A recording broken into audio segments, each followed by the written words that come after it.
Welcome. We'll give everyone just a minute to join us. We have people coming in right now.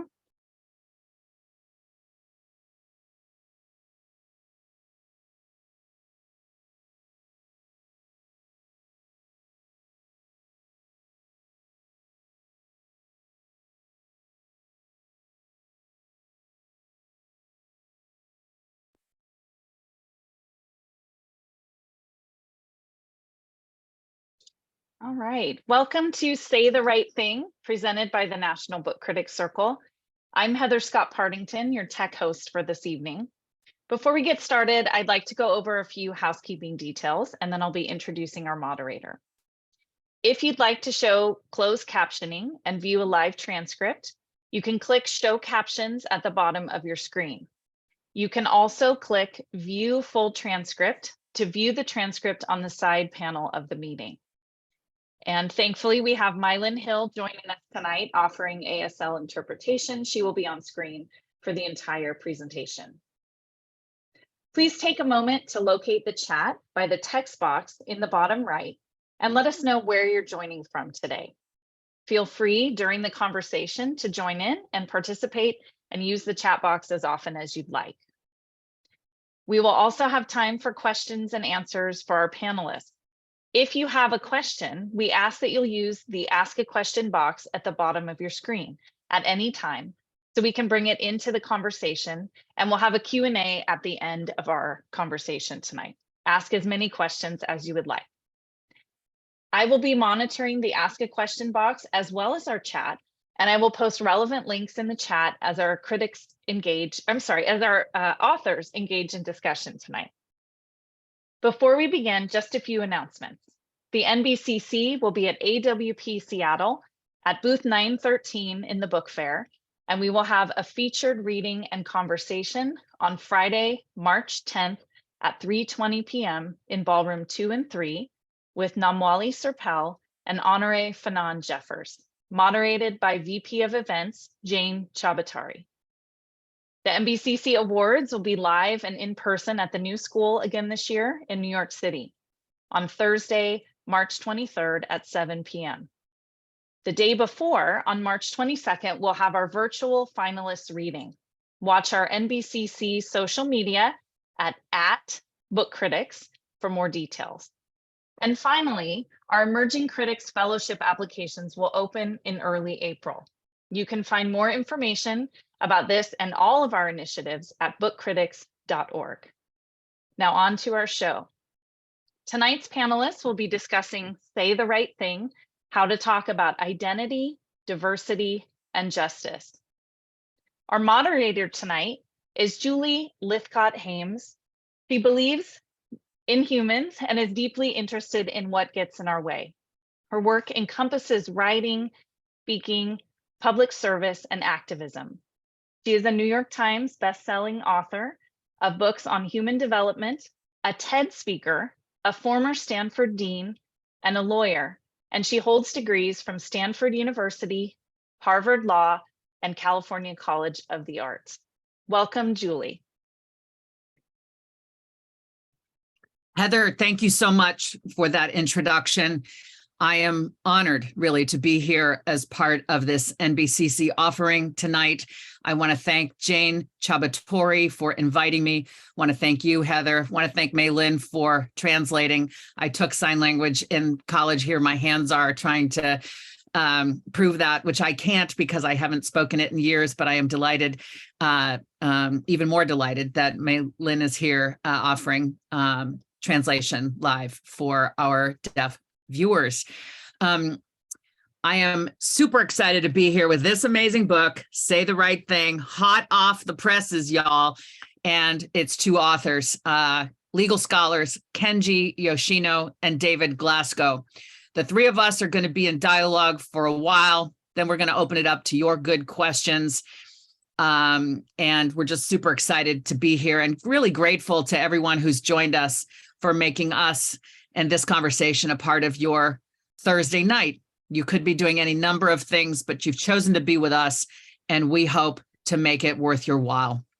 So, Kenji and David, I'm going to read your very brief bios, and then ask you to properly introduce yourselves. So Kenji Yoshino is the Chief Justice Earl Warren Professor of Constitutional Law at NYU School of Law and the Faculty Director of the Meltzer Center for Diversity, Inclusion, and Belonging.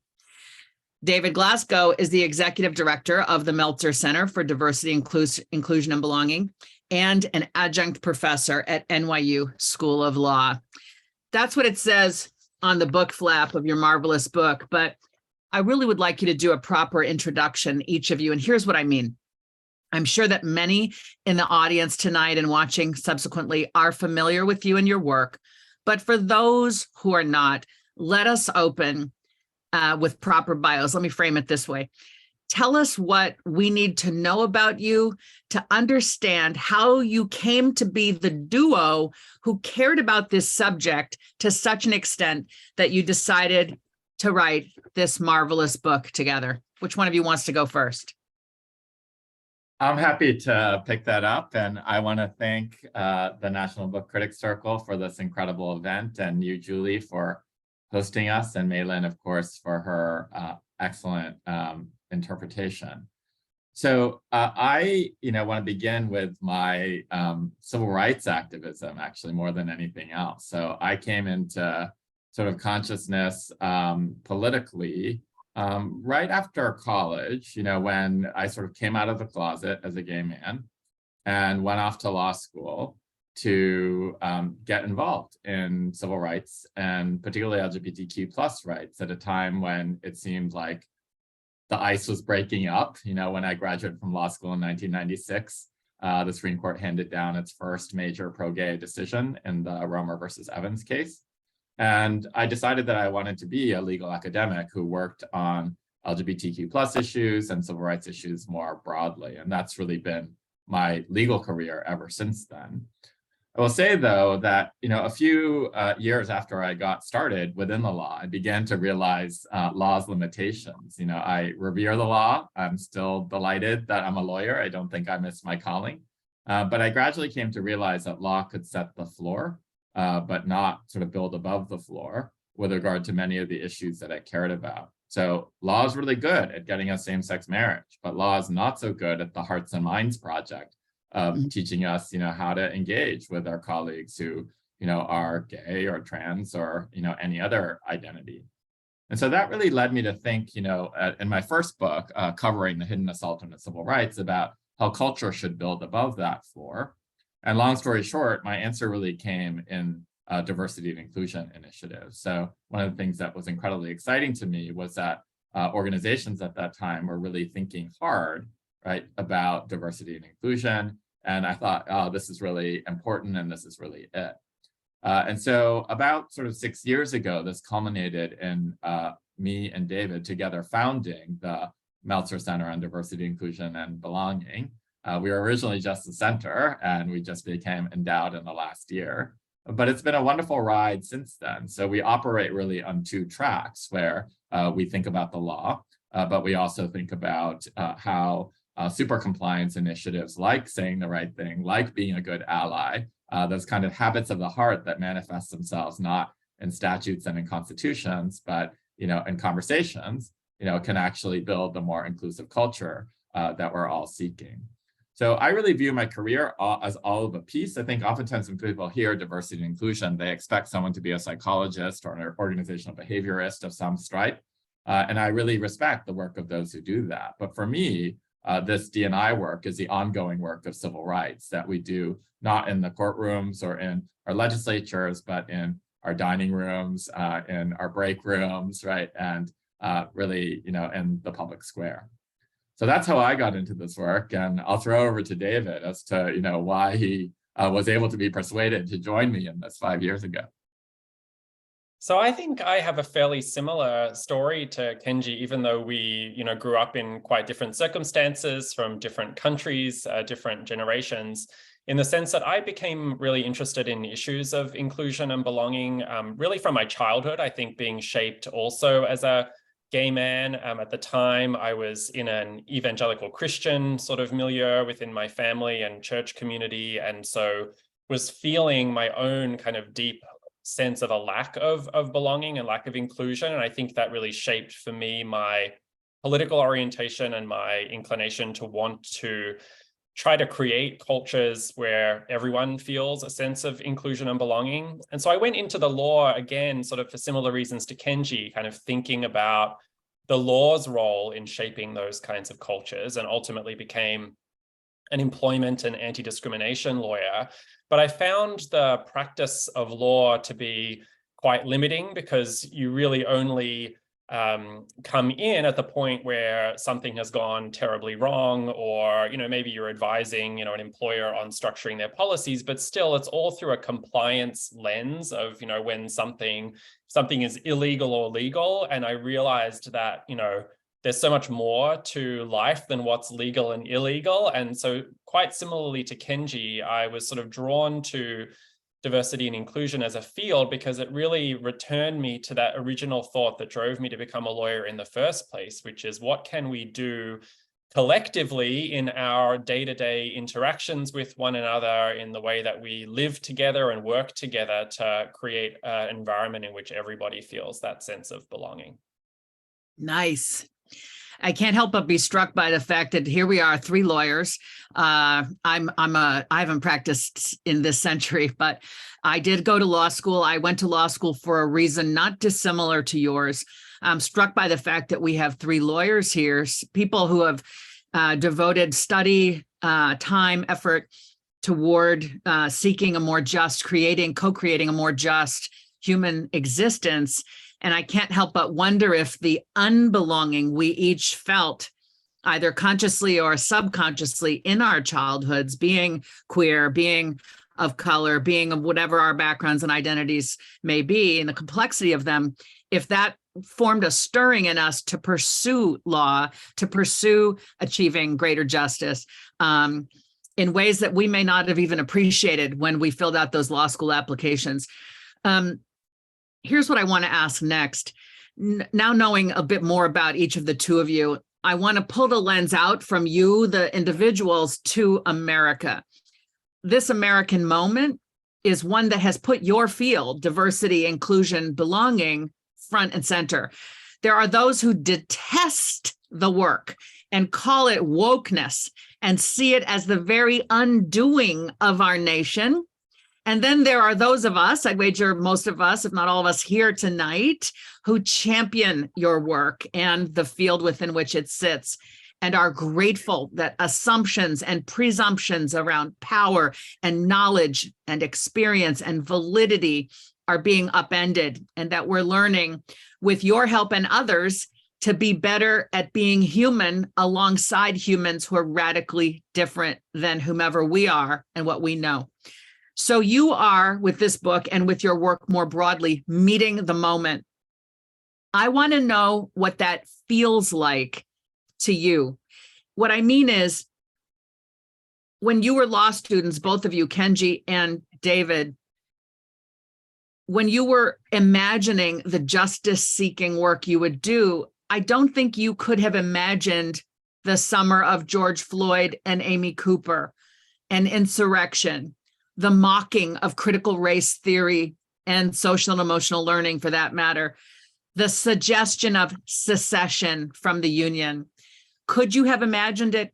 Could you speak to that? How has the present moment in which we now find ourselves confronted, affronted, or perhaps affirmed why you got into this work in the first place? Yeah, so I'll take a stab at that by saying we do feel incredibly lucky to be writing into this moment and to be grappling with what we view to be one of the central issues of our time. The voices on both sides have gotten more intense, right? So one of the best ways that I can think of to analyze a moment is through what my wonderful colleague Dolly Chug and her inspiration, Susan Annunzio, have called the 20-60-20 rule of diversity and inclusion. So 20% of us are like the folks in this room, sort of diehard proponents of diversity and inclusion. 20% are vehemently and ideologically opposed, and 60% of the country is kind of in the movable middle. And what she says is, be really careful as one of those champions of D&I before you put someone in the bucket of being in the stuck 20, because people can always surprise you. You know, Megan Phelps Roper, for example, grew up in the Westboro Baptist Church and is now become, right, a diehard champion of inclusion. So let's be really careful before we stereotype, you know, our opponents. But once we understand that somebody is in that 20%, she says, don't waste any more time on them, because you're not going to persuade them any more than they are going to persuade you.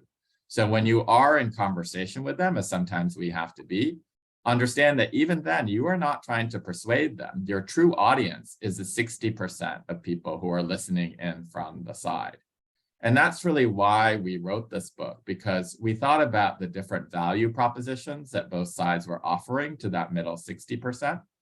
And I don't really view this as Republican, Democrat, partisan in those terms. There are lots of Republicans who care about diversity and inclusion and are proponents, right? But just to simplify for heuristic purposes, if David and I are standing on one side of a room, sort of advocating for inclusion, and Ron DeSantis and Sarah Huckabee Sanders are on the other side of the room saying, you know, say whatever you want and you won't get canceled, we'll protect you, and then we'll call the people like Kenji and David crazy for protecting you, then what is our answering value proposition? It can't be what it too often is, which is make one mistake in living up to your ideals and we'll cancel you. It has to be something gentler and friendlier and more constructive than that. So we advocate for moving from cancel culture to what we call a coaching culture, because we think that the excesses of cancel culture are about indiscriminate punishment, and in the end, offering no skills to help people actually get better at what we do. So this book is really an attempt through 7 principles. It's not a high concept book. It's a screwdriver multi-tool of a book to help people skill up so that they can actually get better at these conversations. And through that, understand that there's hope for growth and learning, and that they don't need to be frozen by the fear that so many of us, including David and myself, feel sometimes in these conversations that prevents us from living up to our ideals of inclusion and stepping into those conversations because we're so scared of saying the wrong thing, of getting it wrong, and being canceled ourselves. Thank you. David, did you want to add anything, or I'm happy to move on to the next question? I want to please do move on. Okay, sounds good.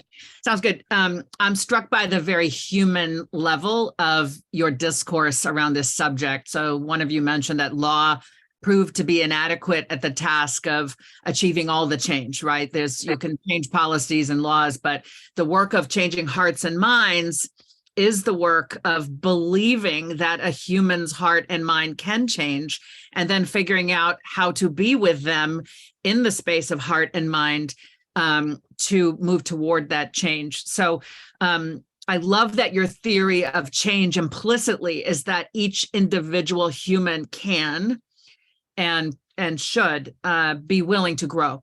That's what we're talking about, the capacity of humans to grow beyond where they are. Right. So you've used words like habits of the heart, and you spoke about the harm of cancel culture and how you're in this book really trying to move us from cancel culture to coaching culture. I found myself thinking as you spoke, Kenji, that every one of us deserves redemption, the opportunity for redemption. None of us wants to be judged for life based on the worst thing we ever did. Particularly if that worst thing was the wrong language, the wrong pronoun, the wrong, a less evolved way of thinking about a subject. So I love that you're diving in with this screwdriver approach to helping us all learn to say the right thing. Let's go to what that actually is. Let's dive into these 7 principles. It is a very practical book. We don't have time to go in depth. Everyone should buy this book or borrow this book from the library. You know that. There are these 7 practical principles. Walk us through maybe quickly what they are, and perhaps you can pick a favorite example that illustrates the power of this hands-on screwdrivery approach that you've taken. Absolutely. So just very quickly, the first principle is to beware the 4 conversational traps. And so we talk about common mistakes that people make in these conversations. The second and third principles are to build resilience and cultivate curiosity, because we think getting in the right sort of emotional and cognitive states for having these conversations is a critical foundational skill. Then the fourth and fifth principles are to disagree respectfully and apologize authentically, because those are two different kinds of conversations, disagreements and apologies, that often trip people up and we thought needed some specific treatment. And then the final two principles, 6 and 7, are to apply the platinum rule and to be generous to the source. And those two principles are really when you want to be an ally, not just in the sense of a person of goodwill, but in the sense of you're scanning the horizon for non-inclusive behavior out in the world, and you want to inject yourself into someone else's conflict by kind of showing up as an ally to support a person who's experiencing bias or to call out bad behavior that you're witnessing. And we felt that that form of more active allyship required, again, some more specific treatment in those final two principles. And so just to kind of pull out, a kind of favorite element of that to kind of indicate the screwdriver nature of the book, I'd pick the apologies chapter, the chapter on apologizing authentically, because oftentimes I think people think of apologies as quite amorphous, but in fact, in our research and analysis, we really boil apologies down to 4 elements, which are recognition, responsibility, remorse, and redress. And so remembering those 4 R words can help you get an apology right. And so recognition is about recognizing the harm that was done. Often people will say things like, I'm sorry if you're offended, I'm sorry if I hurt you. And that kind of if apology sort of fails to recognize the actual harm that was caused. Responsibility is about taking personal responsibility for causing the harm. So the mistake there is often that people will engage in a but apology. So they'll say, I'm sorry, but I was stressed. I'm sorry, but I didn't mean it. I'm sorry, but I'm not a racist. And all of those are kind of stumbling over the responsibility point because they're distancing yourself from the harm that was caused and not taking personal responsibility for it. The third one is remorse, and that's really just a genuine expression of contrition. And people can fail at that element either by overdoing or underdoing the remorse. So underdoing the remorse is essentially saying something that calls into question whether you're genuinely sorry. So a good example here is the celebrity chef Mario Batali, who wrote out an apology for sexual harassment, and then at the bottom of the apology appended a recipe for pizza dough cinnamon rolls, which again, if you're going to include a recipe for cinnamon rolls in your apology, suggests you're not genuinely remorseful. But then overdoing remorse is where you sort of go on and on in this very self-flagellating way about what a terrible person I am, what must you think of me, et cetera, et cetera. And that, we criticize in the book because even though it seems remorseful, what it in fact does is flips the table so that the person you have hurt then feels pressure to comfort and reassure you. You become the person who's seeking the comfort rather than the other way around. And then finally, redress, which is backing up your apology with action. So taking tangible steps to repair the harm rather than just issuing nice words and then, moving on with your life. And so just with that sort of example, I hope it kind of illustrates that something that kind of can seem amorphous and complicated, like offering an apology, it's not like a checklist. I don't want people to sort of have the 4 R's in there on a little note card and then sort of tick them off as they're giving out an apology, but it does contain a structure to it so that people, if they face a situation where they need to offer an apology, can do it in a way that is actually genuine and authentic. Nice. I couldn't help but be reminded as you spoke of a pretty uncomfortable situation I found myself in as an African-American woman in a largely white environment, Stanford alumni camp up in South Lake Tahoe and beautiful mountains and lake region.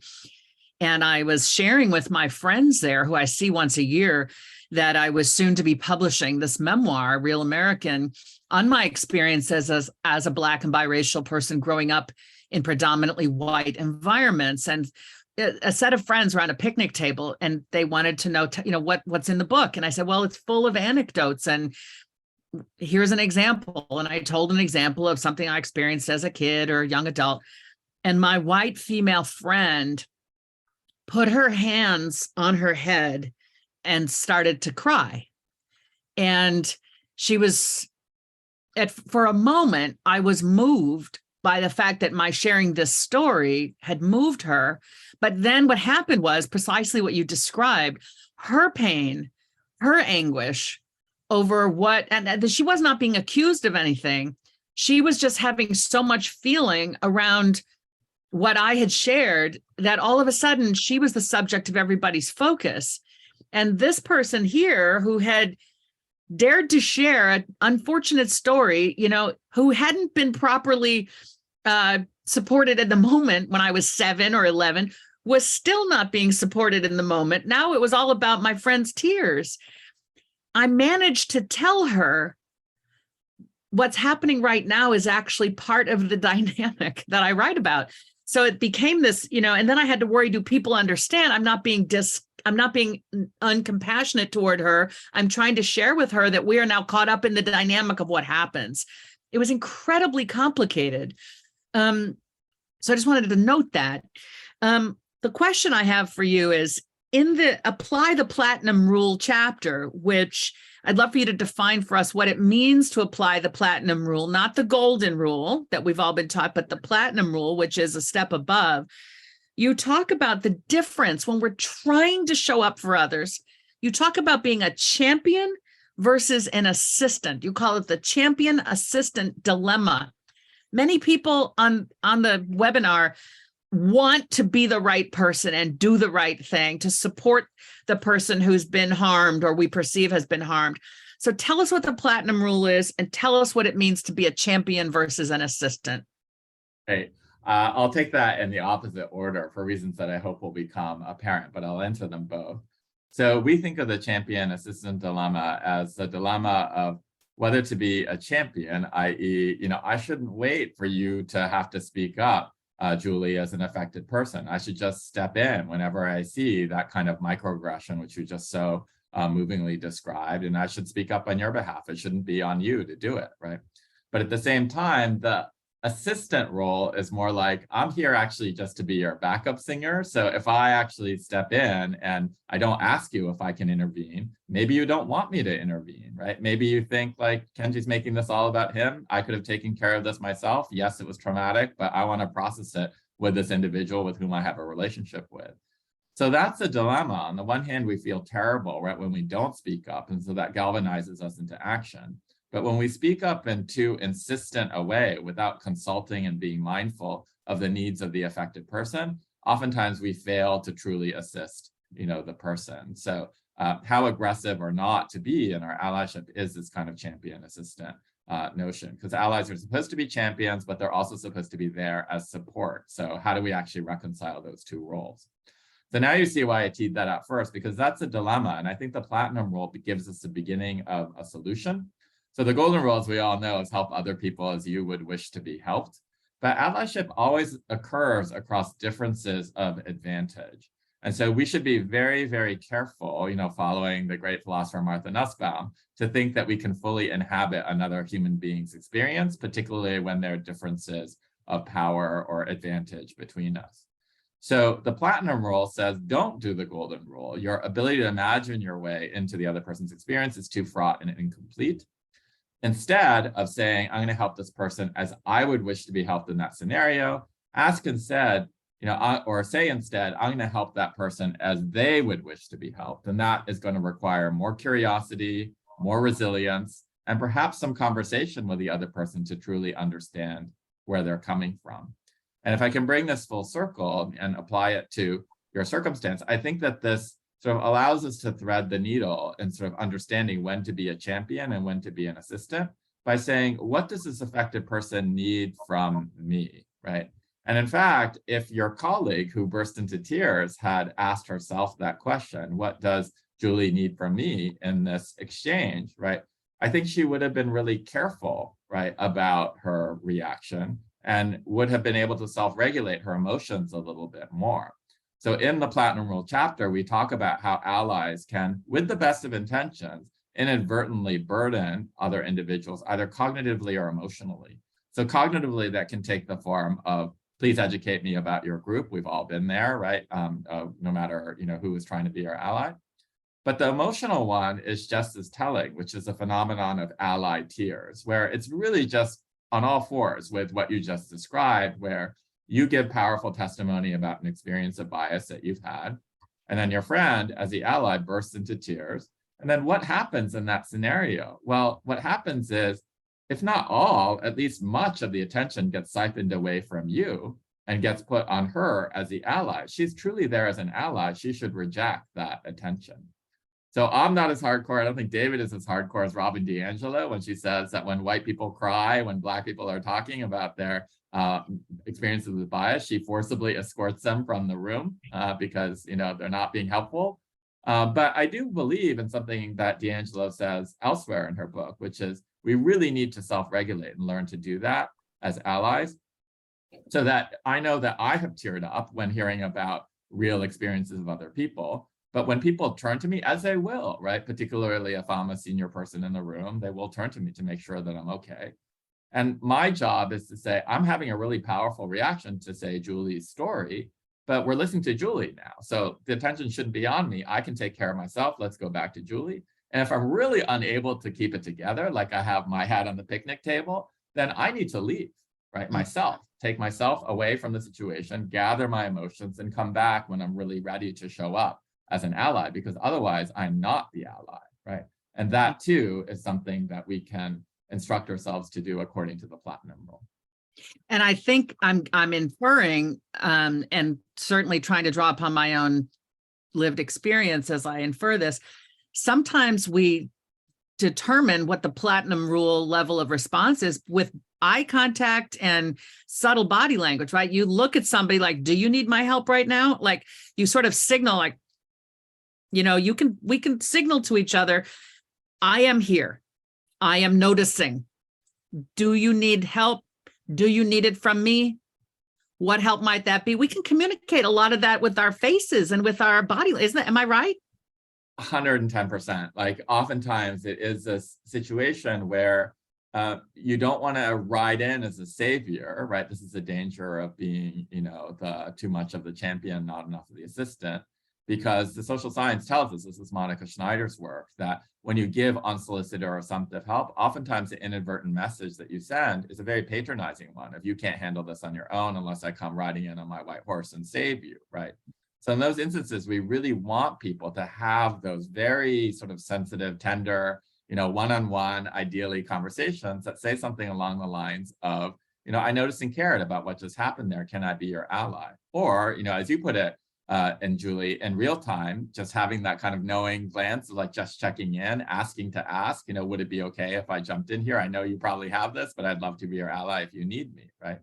Yeah. And those interactions are so critical because even if you say no to me, let's flip it. Even if I'm in crisis and then you say, can I be your ally? And say, no, I can handle it on my own. You've still done really important work there because you have sort of outed yourself as an ally to me and I can bank you. So even if I don't need you now, a month from now, a year from now, a decade from now, I can loop back to you and say, I didn't need you then, but goodness, do I need you now, right?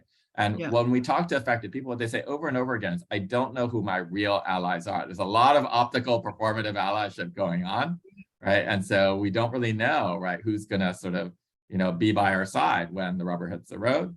But if you take the time to have that conversation with me, I can pretty much count on you. And so you've done really important work, even if I don't need you in that moment. One of the things that's hard about this moment is we on the left, who are champion, not us, but generally speaking, folks on the left are the purveyors of cancel culture, right? We're holding each other to this degree of perfection around every word we choose and eagerly canceling somebody within our own group if the right language isn't used. The 20%, right, who are already with us in some ways are who we're sort of cannibalizing, we're going after if they're not entirely with us. You've talked about the 60% movable middle, the 20% who are the stuck 20 that will never convince them, just like they'll never convince us. The movable middle is where the work should be. But right now, a lot of us are also very intently focused on the 20% who are largely with us. And what comes to mind for me, as you shared what you just did, is I am the child of a white person and a Black person, and often find my own white parent who has done the most radical thing of falling in love with a Black person in the 60s and daring to have a child who turned out to be me. Her compassion for me often shows up as this pain in herself. She's definitely in the 20, but she does not know how to be the right kind of support. I think she thinks she is showing her utmost care and concern for Black people by repeatedly telling me what it was like for her to watch George Floyd be murdered. And I'm trying to tell her, Mom, please don't, I don't need to, I don't want to, please stop. I don't want to recount that. The pain it causes is too much. But for her, it's showing up. It's her performance of, but I love Black people so much, I have to reiterate how awful this was. I think this example, I'm sharing it because I hope it helps us see the grace that is needed on everybody's part. I know my mother is just trying to do the right thing, to say the right thing. How would you advise me? How do you teach someone who's in the 20%, the good place, and yet, really showing up problematically? Well, what would you say to someone like my mother? A different generation, let's acknowledge that too. Yeah, I mean, this I think is a critical point, because even though, as Kenji mentioned earlier, we advocate for this coaching culture in part because we care about those 60% in the middle that, we're trying to coax over to our side and that Ron DeSantis is trying to coax over to his side. One of the other drivers of our concern around issues of cancel culture is that we see people in that 20% who are actually becoming alienated from progressive causes because they do feel so berated and so put upon that, people are sort of withdrawing from some of these conversations who really should be kept in the movement. And so part of the reason why we advocate for this coaching culture is we feel like there's an opportunity to, if people are handled with that kind of grace, you keep them there rather than watching a villain origin story unfold where this otherwise well-meaning person slowly drifts over to the right, which is a kind of dynamic that we've observed, time and again with folks as they get alienated from progressive culture in many ways. So I think to sort of take your example squarely, we talk about a couple of techniques for speaking, engaging with someone who's doing something non-inclusive, but not necessarily in an egregious way, but in a sort of just an unthinking way, or they think that they're trying to help. So the first is to separate the behavior from the person. It's really important not to immediately make attributions that it's, they had malign intent in what they were doing, and to very carefully focus just on the behavior and on the impact of that behavior. So you'd never say anything, I think, in a situation like that to indicate to your mother that she was doing it to be performative, or she was doing it to, for some other nefarious reason. Rather, you would say something that would affirm her character and affirm her intentions while also connecting it to the behavior. So, I know that you really care about these issues, and I know that you're, trying to do the right thing here. Here is the impact that nonetheless has on me, I think is a much healthier way of approaching it. And secondly, approaching it where you show your own learning too. So there's a lot of research, social science research around the phenomenon of do-gooder derogation, which is our tendency to put down people we perceive as more virtuous than we are. And so, if you are asked about if you're a meat eater and you're asked what you think of vegetarians, you might say something great about vegetarians, that you see them as, morally virtuous. But if you're first asked, what do you think vegetarians think of you, before you offer your own assessment, you're likely to then call vegetarians smug and self-righteous and judgmental and preachy and all the rest of it.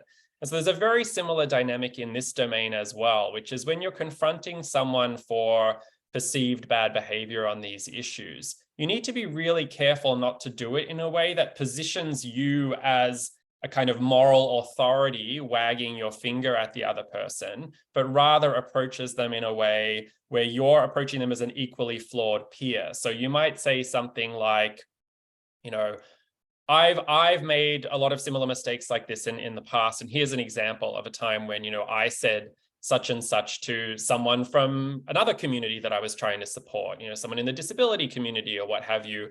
Here's how I recovered from that mistake. I know I'm going to make similar mistakes like that again in the future. And when I do, I hope you'll come to me and point out how I could do better in those situations. And so I'm just offering my thoughts to you in that same spirit now. And I think that kind of approach, which shows that you are also flawed, also learning, also making mistakes, creates the sort of environment in which the other person is then, their guard can come down a little bit and they're more willing to hear about their own mistakes. And this, of course, inherently illuminates how hard it is to talk about stuff with family, because, right, it's easier, frankly, to have that conversation with a colleague, for me at least, with a colleague or a friend than with a family member. So I think we have expectations that family members are going to care about us the way we want to be cared about. And that's it's a faulty expectation, but it's there nevertheless. But thank you for that. Let's go back to the 60%, because I think your red, yellow, green narrative or explanation helps us understand, is this a topic that is up for debate? Is it settled? Is it in the danger zone of things to talk about, or sort of the easy zone? Can you unpack for us what this red, yellow, green concept describes and how we're meant to use it? Yeah, so this comes from the chapter on disagreements, because we're big believers that you have to be able to disagree. So for starters, one of our students well nigh broke our hearts when he said to us after a panel that we held, look, I made a comment and a colleague of mine thought it was sexist and I disagreed. Am I allowed to disagree? And we were like, of course you're allowed to disagree. This is an institution of higher learning. Like, what would law school be if you couldn't disagree? Right.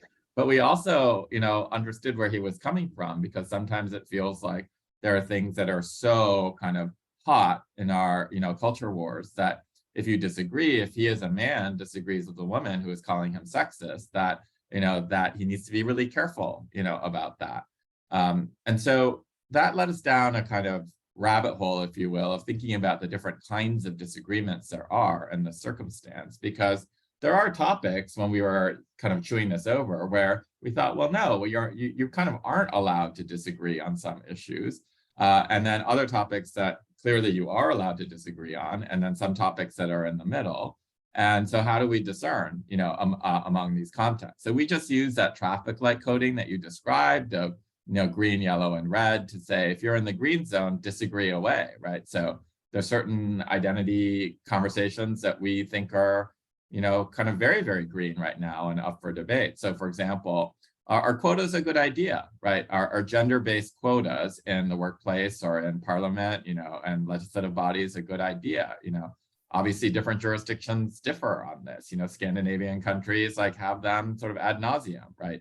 We tend to think that they're illegal, right, in our country if they're rigid, targets or quotas.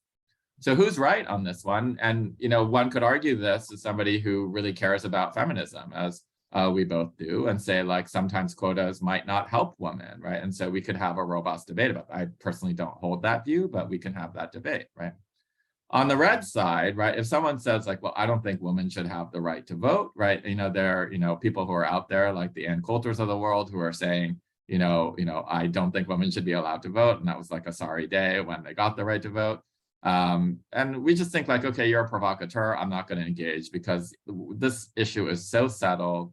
It's so, established that this violates, individuals' dignitary rights. All of the arguments seem to have been made on both sides. You're certainly not introducing anything new to this debate that would make me rethink this. So no, I'm not going to dignify this with a response. I'm not going to engage. And so that's what we call a red disagreement, a kind of stoplight, if you will, of saying just stop, right?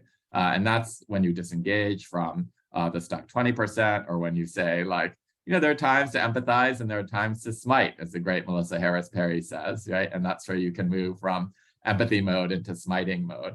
And then the things in the middle are really things that, are, questionable, right? So it may be that the cultural debate seems to be veering towards red. And then you're in the position of, can I make the light or not, right? And so if someone says well, I think that we've been going overboard and teaching people that, gender-based differences are totally, stereotypical because, when I look at sort of male athletes or female athletes, or when I look at boys or girls, they just show up, in different ways in a variety of different circumstances. I look at that and I think like, well, I have views on that, that lean way towards, oh, this is just sex stereotyping side. But like, I think that's probably in the yellow zone of like, we can still have some productive debates about this before it becomes settled. And it doesn't seem to be a settled issue given the debates that we're having about, say, trans athletes, competing and swimming. So I have strong views that fall on the progressive pro-LGBT side of that equation. But I think that, I don't think that I don't think that debate is tantamount to saying, I don't think women should have the right to vote. It's a live cultural debate that we're having now that I hope is going to turn red at some point, but isn't there yet. We're about to get to the questions from the audience. I have one last question, but folks, this is your cue to get your question in the Q&A, please.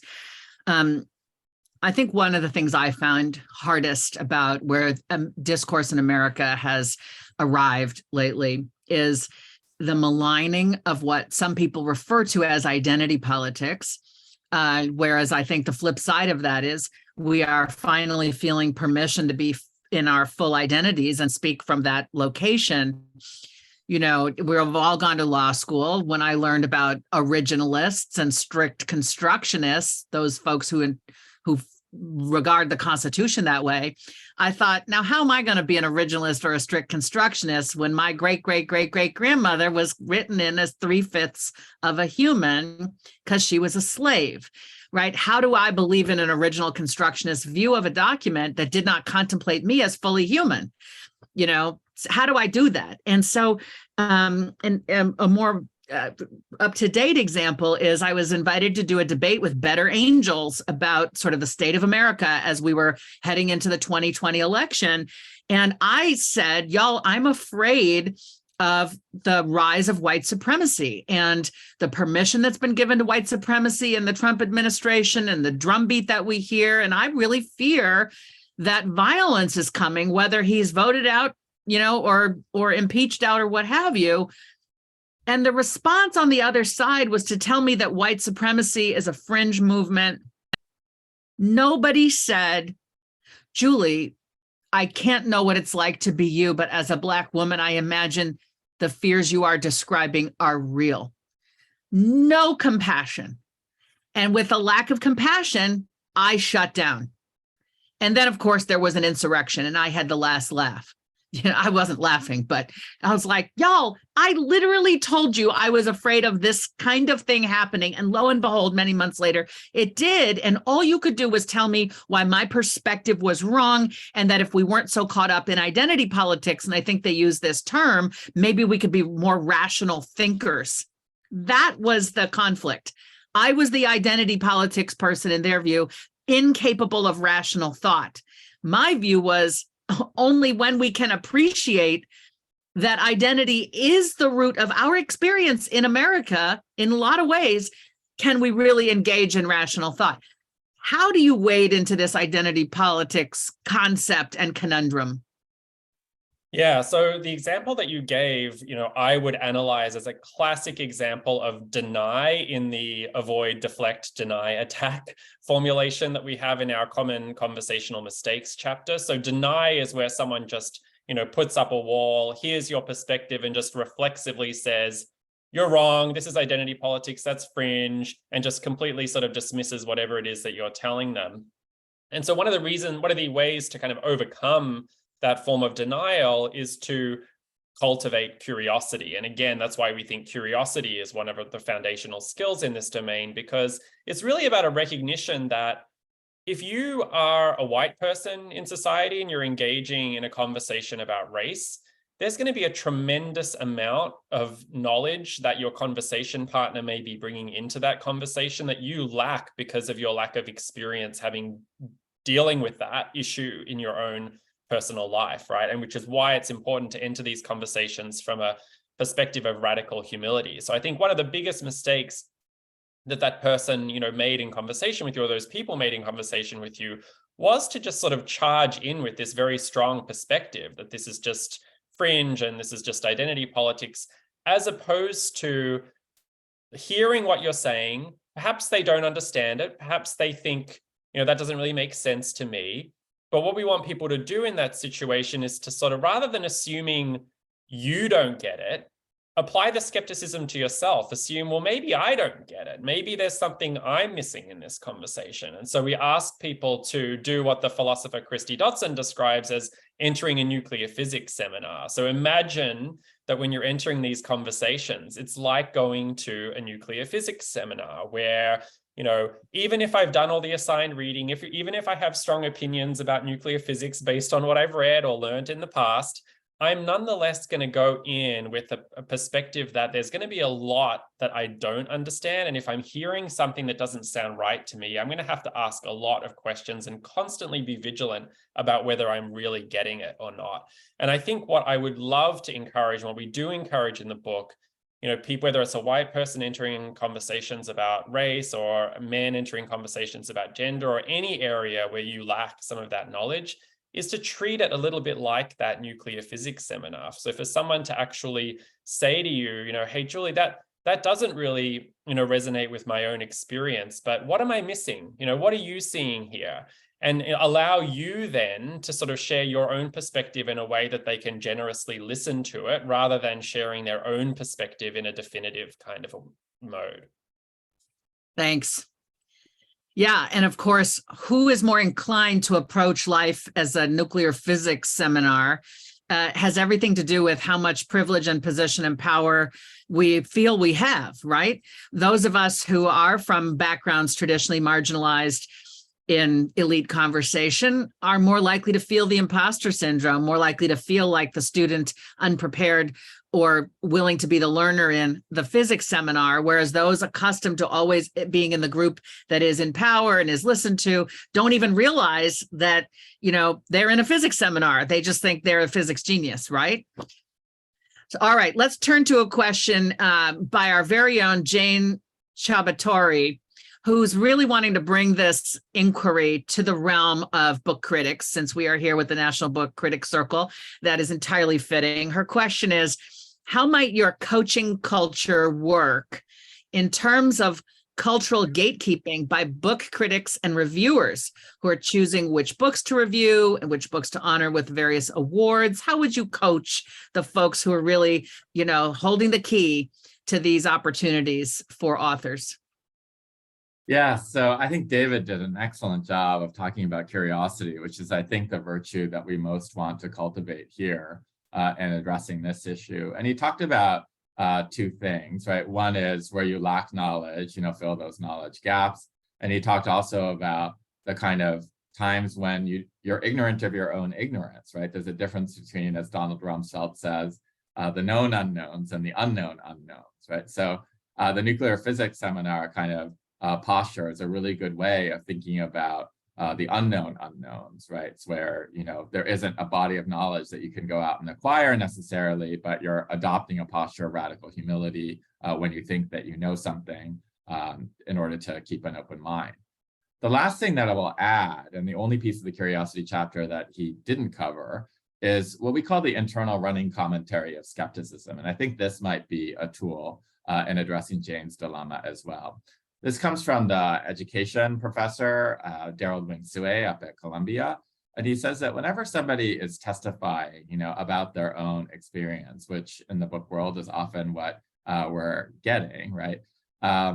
There's a kind of two-tier form of communication that's going on. So let's say, I'm talking to you, Julie, about my experience with discrimination. To borrow one of Sue's examples, I say, oh, I went to a restaurant last night and I was there first, but a white couple was seated in front of me. The maitre d' basically ignored me and seated them first. And I think that was because of race, right?